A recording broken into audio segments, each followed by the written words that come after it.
Goeiemôre gemeente. Hoe gaan het met die heiliges van Westville? Dit klink nou 'n baie vreemde ding om te sê, nee. Om nou so 'n opmerking te maak. Maar gedink so 'n bietjie mooi daaroor. Wat beteken heilig? Dit beteken om afgesonder te wees vir die Here. Is dit nie so nie? Ja. So ons het nou as gevolg van die kerkgeskiedenis en 'n klomp goeters in die alledaagse lewe het dit so half eintlik 'n woord geraak wat mense soms as 'n belediging kan sien. Is dit nie so nie? Maar dit is nie. Dit is nie die aanvanklike doel en betekenis van daardie woord om heilig te wees nie. En as jy 'n kind van die Here is, dan is jy afgesonder vir die Here. Goed, so klomp probleme in die kerkgeskiedenis met daardie woord en heilig is, maar jy is en word geheilig en is op 'n pad van heiligheid elke dag. So dis hoekom ek sê, hoe gaan dit met die heiliges van Westville? So moet dit asseblief nie sien in die manier hoe dit deesdae in die konteks, die alledaagse konteks gebruik word as 'n snerpende woord. Eintlik nie.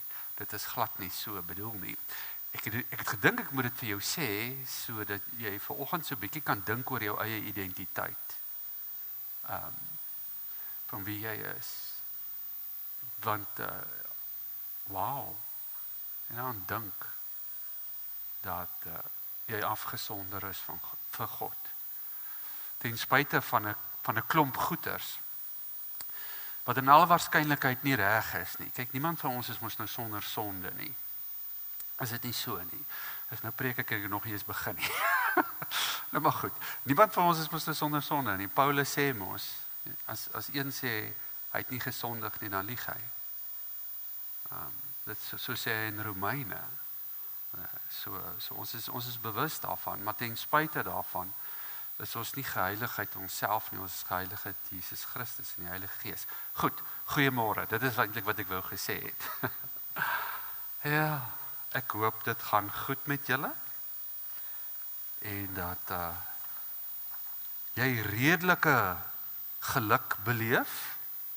Mag dit so wees dat as jy getroud is, jy nie vandag kwaad is vir jou vrou nie, en jy daarom nog met mekaar praat, of vir jou man nie, en dat dit ook goed gaan in julle huwelike, in julle families en met julle kinders. Net sommer so enkele afkondigings. Ons almal weet van die bazaar, Westville se bazaar, so as jy nog daar wil betrokke raak en die wat betrokke is daarbey, baie dankie. As jy wonder oor die reëlings en wat daar gebeur, hou maar die sosiale media dop, al die boodskappe wat uitgaan op die verskillende groepe en op die verskillende wyse waar die kerk met die kommunikeer, wat daar aangaan. Dan sal daar ook na die diens is die wynhamper nog daarso, Wynand sal daar agter by die tafel sien ek kom staan, sal jy daarso ontvang indien jy nog daar bydra wil lewer. En soos jy dan nou weet, ons is in skoolvakansie tyd en die gebruik is gewoonlik dat mense nou nie na die diens dan nou tee het met skoolvakansie nie, want mense vat dit so 'n bietjie rustiger. Maar die goeie nuus is, as jy nou vanoggend wel 'n bietjie wil tee of koffie drink, is jy baie welkom om dit te doen. So daar sal koppies wees en al die bestanddele en goeders wat 'n mens nodig het daarvoor.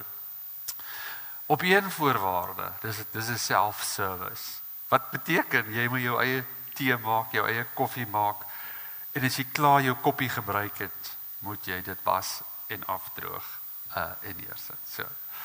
Ons doen dit in elk geval by ons huise, is dit nie so nie, so en selfs die kombuiswerk, partykeer gesels jy die lekkerste as jy besig is om koppies te was en so aan. Het ek agtergekom.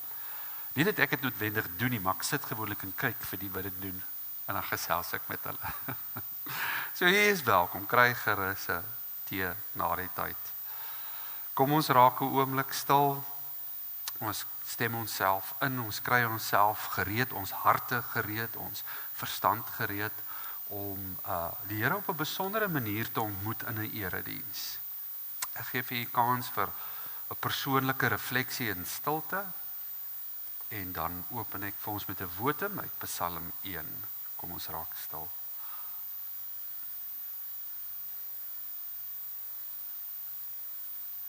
Gelukkig is die mens wat nie die raad van goddeloses volg, nie op die pad van sondaars gaan staan, en nie in die byeenkoms van die spotters sit nie, maar wat vreugde vind in die wet van die Here, en sy wet dag en nag mymerend prewel. Alles wat hy aanpak, sal gedei. Geliefdes in die Here Jesus Christus, met hierdie gedagte en fokus, kom groet ek u vanoggend. Ek kom groet u in die naam van die Vader, en van die Seun, en van die Heilige Gees. Amen. As 'n loflied gaan ons hierdie pragtige lied saam sing, uit die liedboek uit, liedboek 258, verse 1 en 3.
Sulke pragtige liedere wat ons sing, dit is meer as net liedere.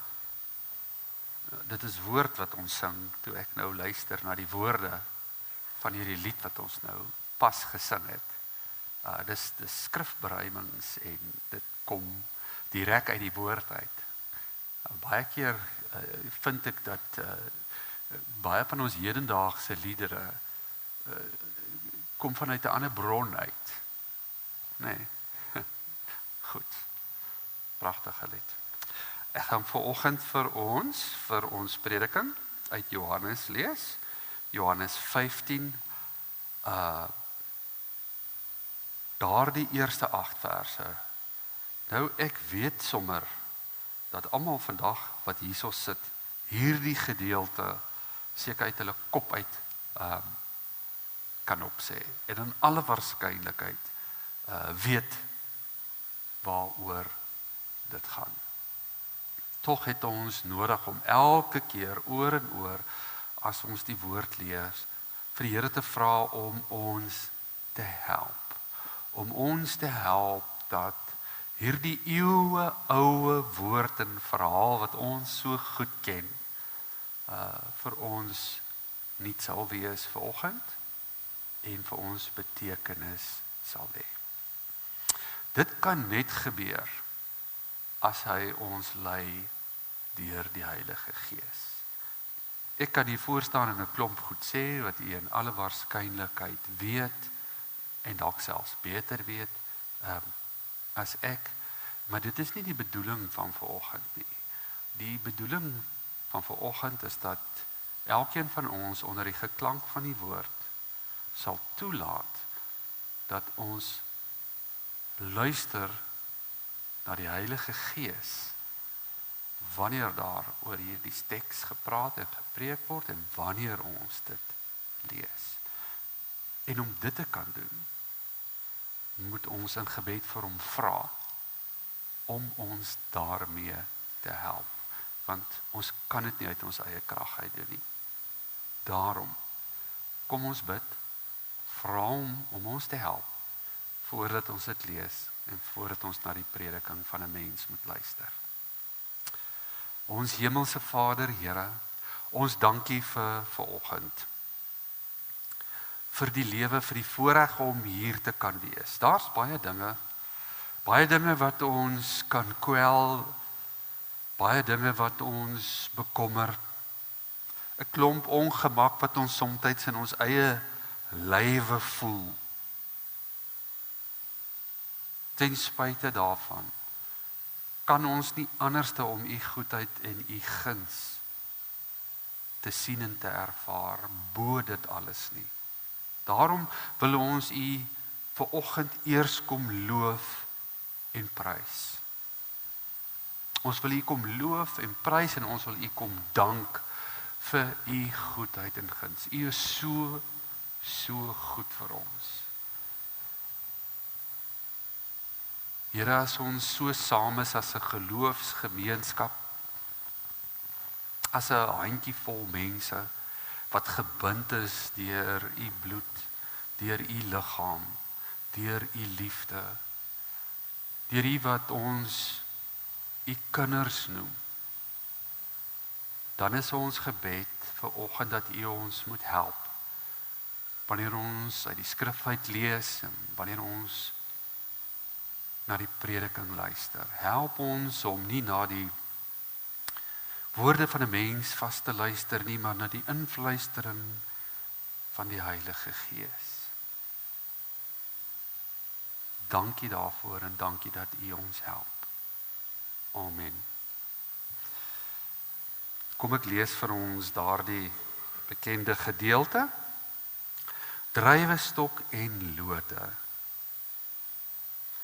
Ek is die egte druiwestok en my Vader is die landbouer. Elke loot aan my wat nie vrugte dra nie, sny hy weg. Maar elkeen wat vrugte dra, snoei hy skoon, sodat dit meer vrugte kan dra. Julle is egter reeds skoon deur die woorde wat ek vir julle gesê het. Bly in my, soos ek in julle. Net soos die loot nie uit sy eie vrug kan dra, as dit nie in die druiwestok bly nie. So, julle ook nie, as julle nie in my bly nie. Ek is die druiwestok, julle die lote. Wie in my bly en ek in hom.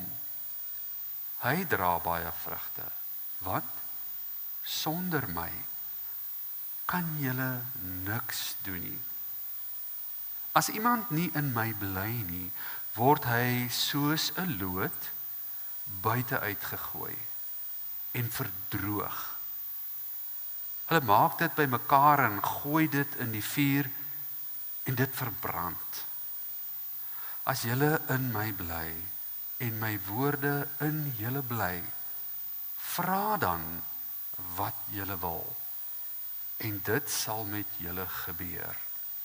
Hierdeur word my Vader verheerlik, dat julle baie vrugte dra en my disippels kan wees. Net tot sover uit die woord van die Here. Ek het gister moes ek mense in die huwelik bevestig. Nou, ek wil net eers sê, sommer net so vir interessantheid van die os op die jas, soos hulle sê, dit is nie 'n jong egpaar gewees nie.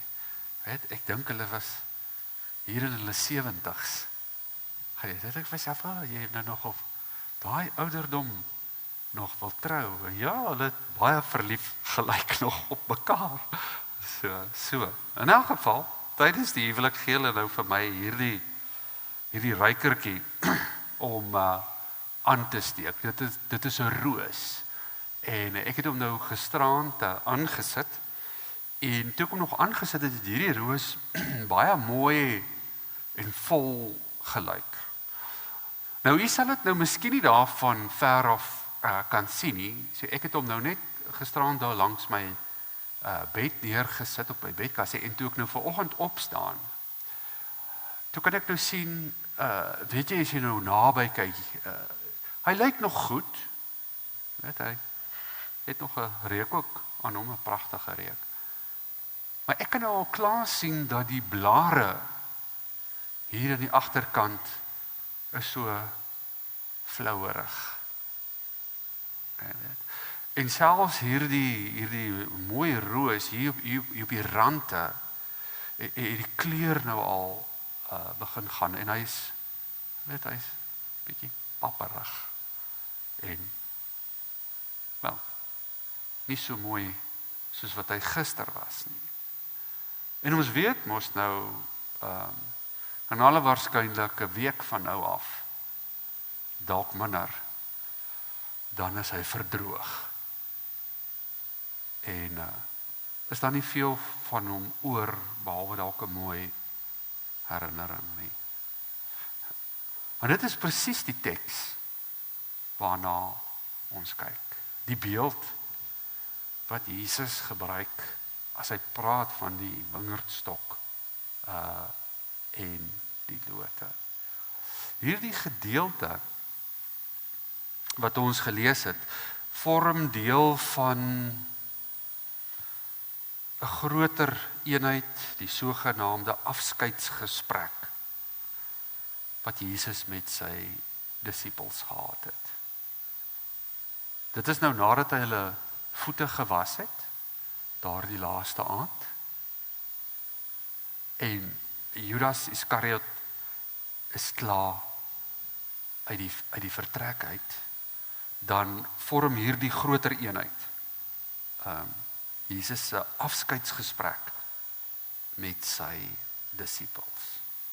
Die belangrike ding om raak te sien is dat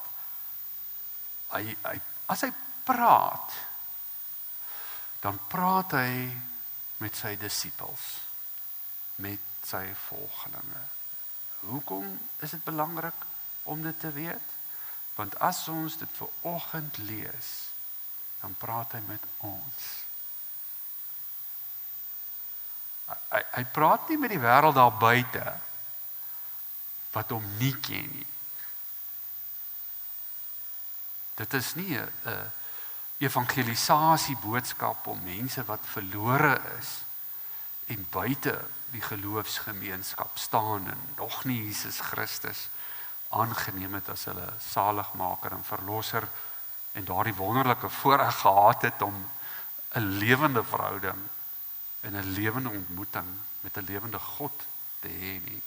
Nee, hy praat met sy disippels wat hom reeds ken. Nou gegeewe, hulle het nou nog nie geweet wat gaan gebeur op daardie stadium nie. Hulle alle waarskynlik het agtergekom iets is nie lekker nie. Die manier waarop Jesus in alle waarskynlikheid met hulle gepraat het, was meer intens, dit was meer ernstig. Dit was meer 'n binnekring gesprek gewees.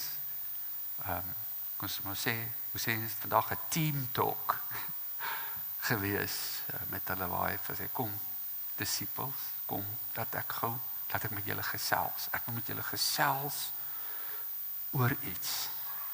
En ek wil hierdie beeld vir julle gebruik, sodat jy iets kan verstaan, dat as jy 'n kind van die Here is, gaan dit nie net oor daardie begiноntmoeting wat jy met God gehad het nie. Dit gaan nie net oor daardie dag, daardie oomblik, daardie proses waardeur jy gegaan het tot jy op daardie punt van oortuiging gekom het om te bely, ja, Jesus Christus is die Here, hy is my verlosser. Dit gaan nie net daaroor, dit gaan oor die pad verder as dit. So, tydens sy afskeidspraatjie, sy team talk met hulle, gee hy nie vir hulle allerhande strategiese planne hoe om evangelisasiewerk te gaan doen en hoe om 'n klomp ander goeters in die kerk te gaan doen nie. Nee. Hy begin by 'n ander punt en hy sê vir hulle, bly in my. Bly in my. Hier in die begin van die gedeelte, as ons so 'n bietjie sistematies daardeur kyk, dan begin die beeld by God die Vader, en hierdie analogie word getref tussen, en hierdie beeld word geskep, wat God die Vader is die landbouer. Dit is hoe die teksgedeelte ons begin. En dan kom jy agter, as jy so verder lees, maar hier word gepraat van twee verskillende tipe lote.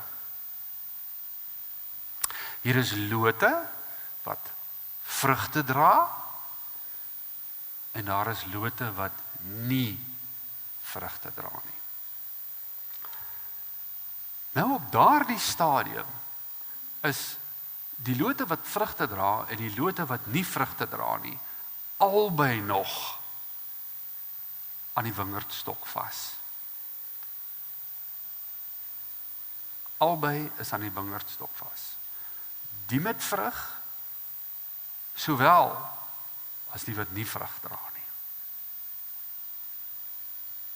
En dan lees ons in die teks dat die landbouer, die Vader, twee goeders doen met hierdie twee verskillende lote. Die lote wat nie vrug dra nie. Daardie lote breek hy af, sny hy af van die wingerdstok af. Soos wat hierdie roos afgesny was van die roosboom of bos waarop hy gegroei het. En die wat wel vrugte dra, met hulle is hy ook nie klaar nie. Hy snoei hulle. Hy snoei hulle en hy vorm hulle. Nou ek is nou nie 'n landbouer of 'n boer nie. Maar in my navorsing het ek nou gelees dat wel dit is nogal belangrik om dit te doen, jy weet, want jy wil hê dat die groeikrag van die plant moet nie by die onnodige goeters groei nie. Groei moet nie plaasvind by die plekke waar dit nie sin maak nie. Dit trek net energie, en dit trek net energie, en dit trek net energie, maar daar's niks nie. So jy snoei die plant, jy snoei die takke wat nou nie iets gaan lewer nie, die haal jy af, en die ander enetjie wat nou groei, weet jy, hy moet nou mooi, en dan snoei jy hom ook reg, jy sal van die blaartjies afhaal. Jy weet, gewoonlik die onderste blaartjies aan die stam, want die vrug kom meer hier in die voorkant voor, dis 'n hele wetenskap, hoe om dit te doen en hoe om dit te doen, so dan weet jy die voedingskrag en die krag wat vloei, gaan nou baie spesifiek sodat daar vrugte kan wees. En dit is hoe God werk, sê Jesus Christus. En sê sy woord. Dus ek het ook vanoggend vir jou sê, moenie dink dit is my eie uitdinksel hierdie nie. Dit staan so in sy woord geskryf. Dit sê vir ons, dit is hoe God werk.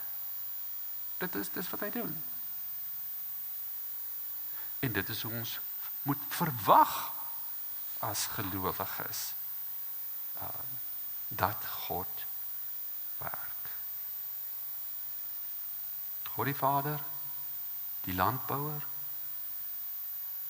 twee verskillende lote. Die lote is in dieselfde stam vas. Een dra vrug, een dra nie vrugte nie. Een wat nie vrug dra nie, word verwyder. Een wat vrug dra, word gesnoei, sodat hy kan vrug dra. Somtyds, as ons hierdie teks lees, dan het ons 'n geneigtheid om baie te fokus op die vrugte. Is dit nie so nie? So asof dit die einddoel is van wat moet gebeur. Alles gaan oor die vrugte. Alles gaan oor die vrugte. Maar kyk, as jy die teks mooi verstaan, dan kom jy agter, alles gaan nie oor die vrugte nie. Alles gaan oor die bly in Christus.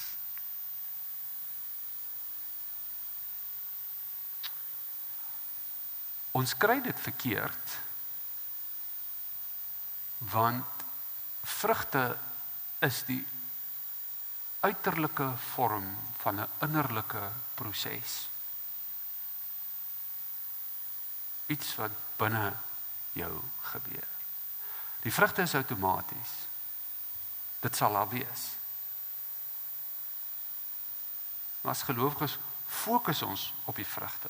Goed, laat ek dit prakties maak. Dalk verloor ek jou nou heeltemal met hierdie metafoor. Werke, ons fokus op dit wat ons doen. Maar kom ek sê nou vir jou. Jy kan nou maar die mooiste glimlag op jou gesig hê. Jy kan nou maar mense groet en vir hulle sê, goeiemôre, hoe gaan dit met jou? Jy kan beleefd en ordentlik wees. Soveel as wat jy wil. En jy kan al hierdie etiese praktyke, morele praktyke, pragtig mooi uitvoer. Sonder om aan die wingerdstok vas te wees. En sonder om in hom te bly en hy in jou. En ons doen dit want ons dink die vrugte is belangrik. Nee, die bly in Jesus Christus, dit is wat belangrik is. Anderste is ons maar soos hierdie roos en soos hierdie tema van hierdie projek. Jy lyk groen, jy kan groen lyk en selfs soos hierdie roos nog lekker ruik, maar jy kan verdroog. Nou vra my nou, hoe weet ek dit? En dan gaan ek jou nou sê. Die bediening, kom ek begin daarso. Is nogal 'n ding. So kom ek praat nou maar uit my eie ervaring uit.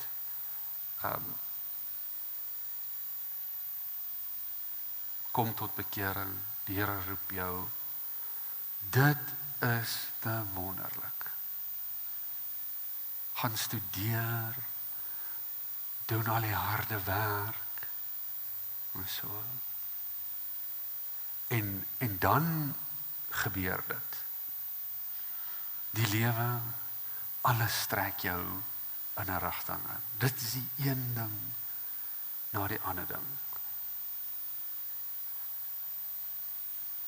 En skielik raak performance belangrik.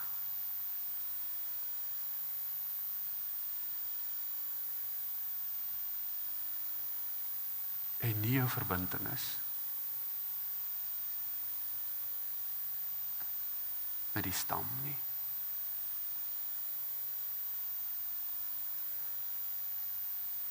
Dit wat jy kan doen,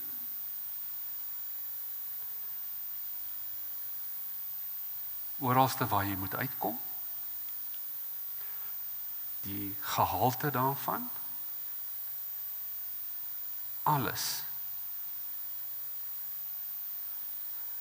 En in hierdie maalproses daarvan, om te probeer, om daarby uit te kom. Roof dit 'n klomp goed van jou af weg. En sekerlik die belangrikste ding van jou af weg. En dit is om in Christus Jesus te bly. Vriende, dit is nie net bedienaars van die woord se uitdaging nie. Dis elke gelowige se uitdaging. Die storie klink net anderste. Dit het ander draaie en ander maniere hoe dit jou vang as 'n gelowige. In jou eie werk, in jou eie lewe. Ernstig word jy daarin ingetrek. Jy word ingetrek deur die bekommernisse van die lewe. Jy word ingetrek deur die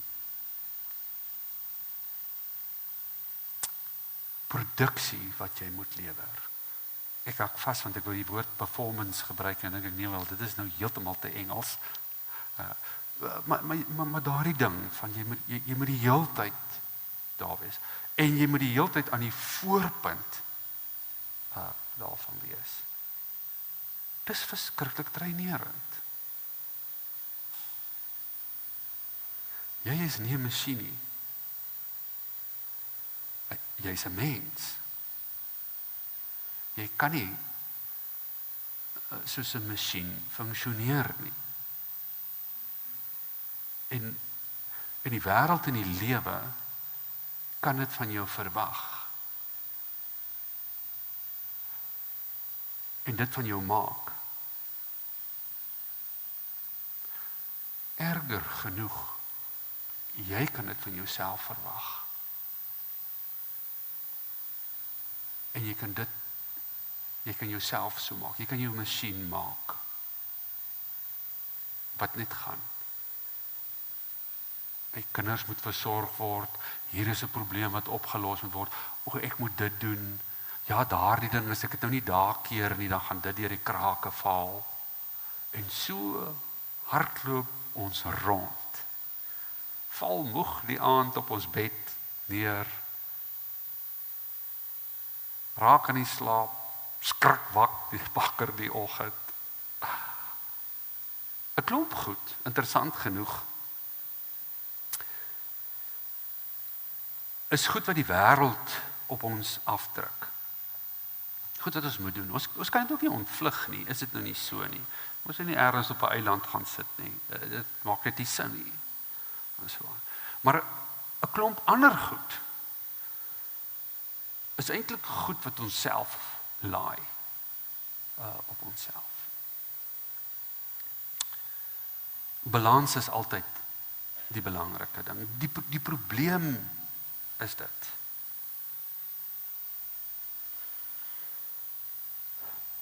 Sodra daardie dinge en daardie goed in die lewe, wat dit ook al is, 'n invloed het op jou bly in Christus. En die teenoorgestelde doen van die bly in Christus en jou wegtrek van Christus. Is dit 'n probleem?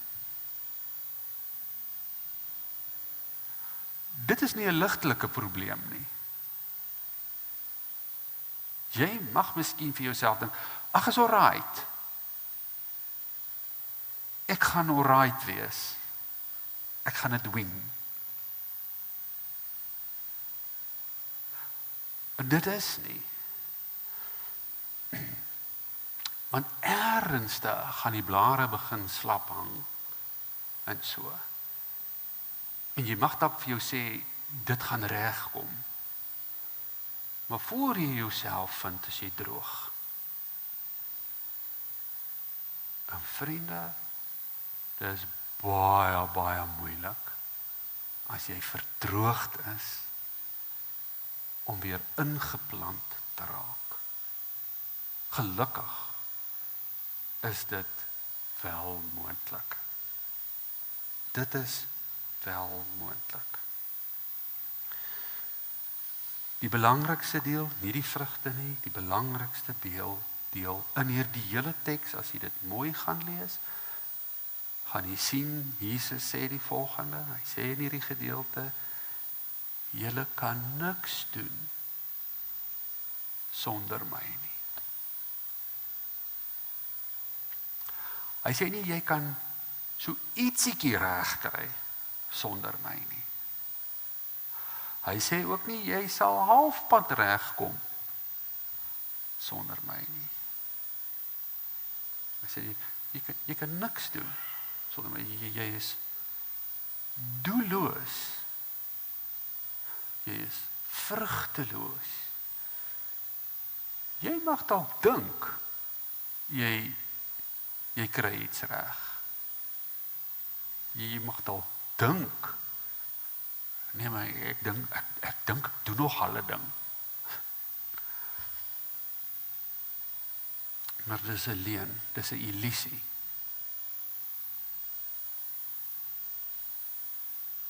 Dis 'n illusie.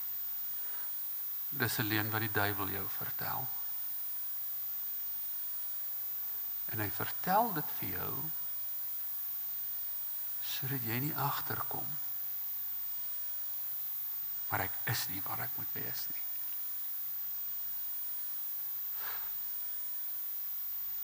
Daar is 'n waarskuwing in hierdie teks. In hierdie metafoor. Nou, dit is nou nie 'n waarskuwing wat jy nou deesdae vir een of ander rede, en ek is self ook seker nou maar skuldig daaraan, sal hoor dat dominee sommer sê meer so erg nie. En dit is die gedeelte waar ons so vinnig oorlees wat sê, sulke lote word bymekaar gemaak en in 'n vuur gegooi en dit word verbrand. Want ons preek nie meer hel en brimstone preke nie. Maar dit staan daar. Hoe moet ek nou vanoggend vinnig daaroor lees en sê, okay, so by the way, ek sal moes nou nie my werk goed doen en reg doen nie. Ek kan dit mos lees, as jy my nie glo nie, lees dit. Dit staan daar. Weereens is nie my woorde nie. Dit is die woord van die Here. En dit is wat dit sê. En ons moet dit lees, en ons moet dit sien, en ons moet dit weet.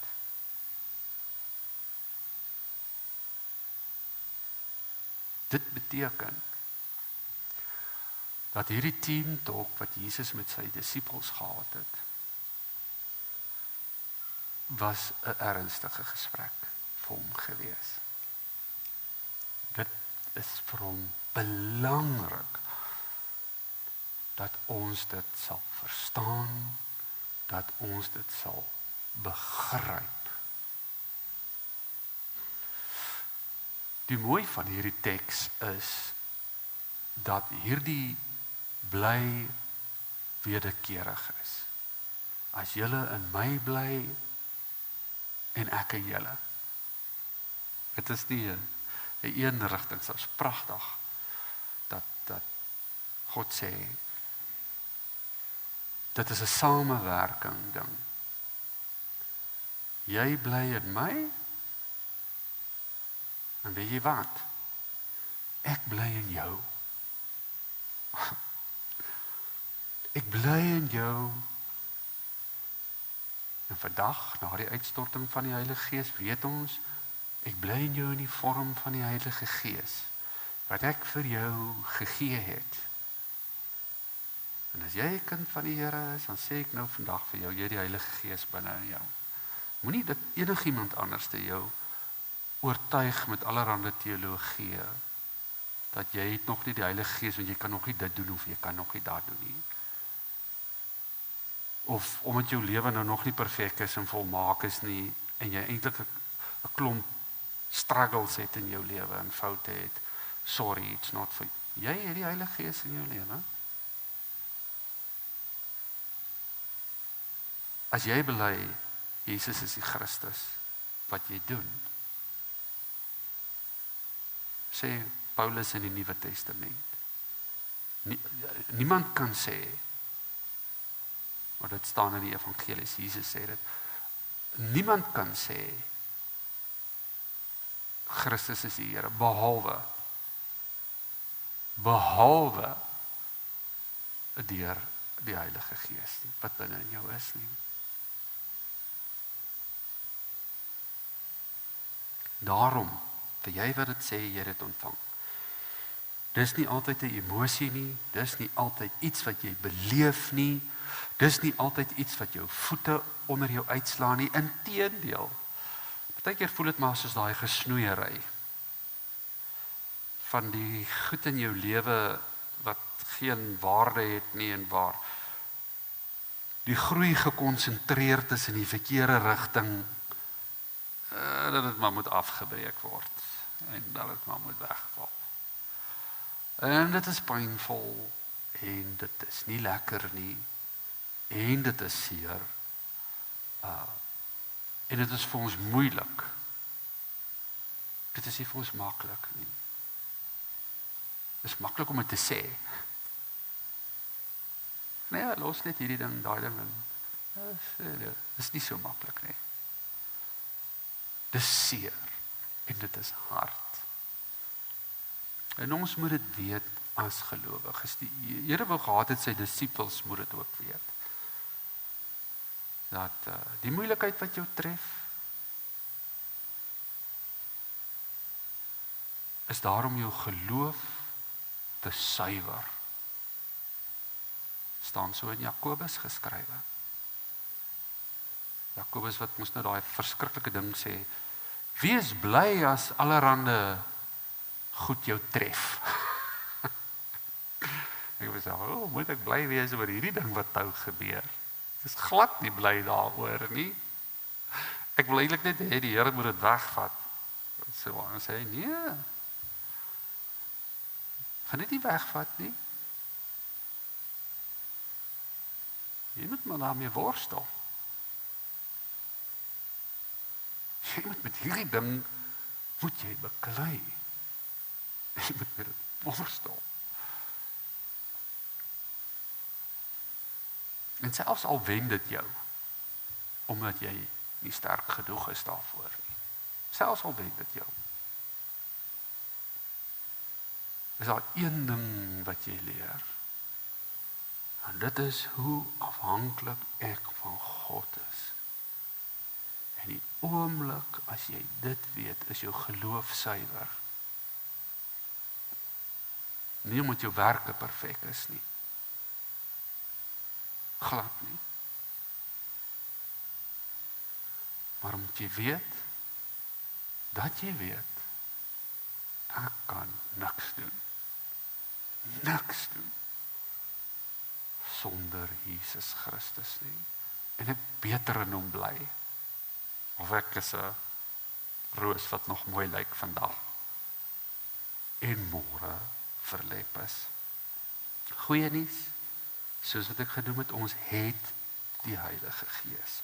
Ons het die Heilige Gees om ons te help. Hoe doen ons dit prakties? Prakties is maklik. Ek het nou langer gepraat oor die inbly wees as oor die vrug. Maar ek moet so 'n bietjie oor die praksis praat, anders is dit net 'n abstrakte idee wat nou vandag hier in jou kop rondmaal en ek het nie vir jou iets gegee om jou te help nie. Dit gaan oor goeie soos om tyd te spandeer saam met die Here. Dit gaan oor sy woord.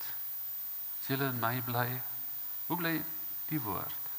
Dit is en dit is ook baie prakties. Binne die teologie van hierdie groter gedeelte net hierso na. Raai waaroor praat hy met sy disippels. Hy praat met sy disippels oor die liefdesgebod. En dat julle mekaar moet lief hê. Dis nogal 'n praktiese ding, dink ek. Jy kan liefde dalk sien as 'n emosionele ding. Maar dit kan prakties wees. Hoe is dit prakties? Dit is prakties as jy iemand moet lief hê waarvan jy nie hou nie.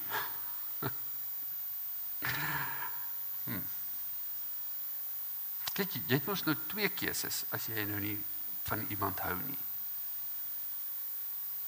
Jy kan daai persoon afskryf, kan hom vermy, kan hom verdra, kan hom akkommodeer, of jy kan leer om hom lief te kry. En dit is 'n challenge. Dit is 'n challenge om dit reg te kry. So dit is nie net 'n abstrakte idee nie. Tyd saam met God, lees sy woord, leer dit. Geleenthede soos hierdie Sondagoggend eredienste. Perfek. Perfekte geleenthede.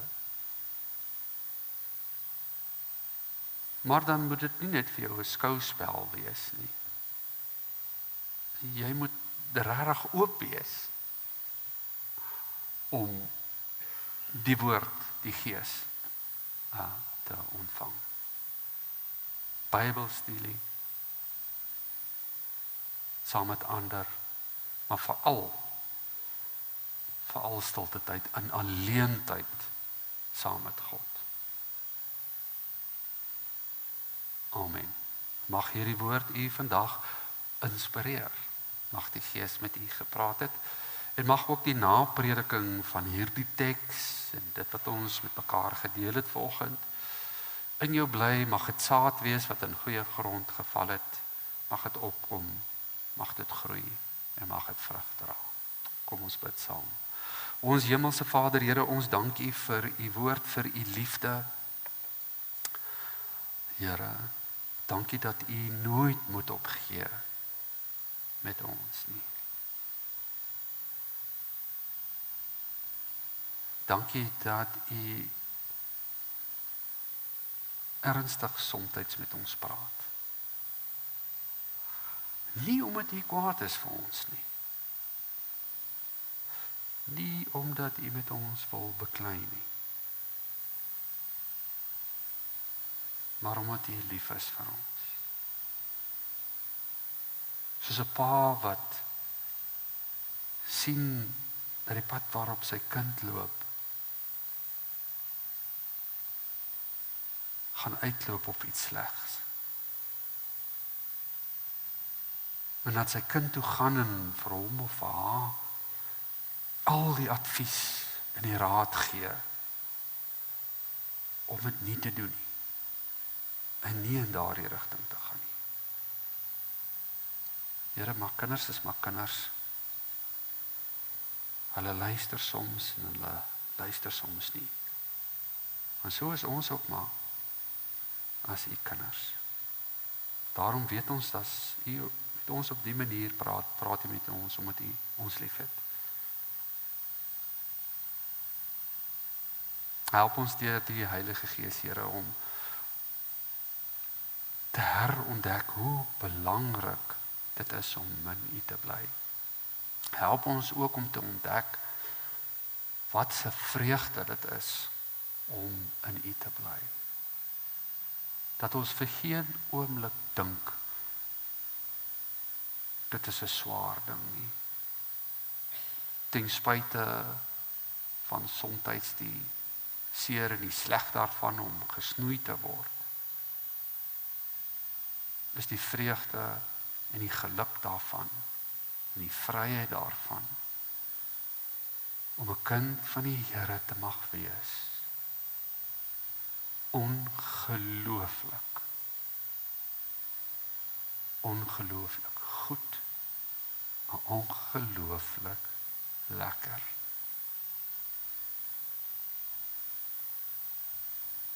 Bewaar ons in die week, mag ons lewe as ware kinders van 'n lewende God met 'n lewende geloof binne in ons. Amen. Ons kan staan vir ons slotlied. Slotlied kom uit die liedboek uit, liedboek 273, en ons sing daar verse 1, 3 en 4.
Ontvang ook vanoggend die seën van die Here.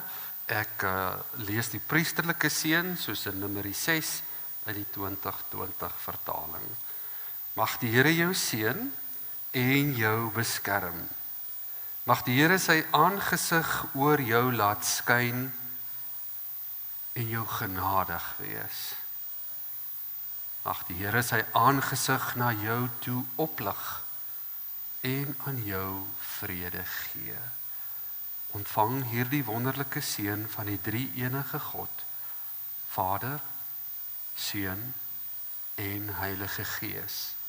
Amen.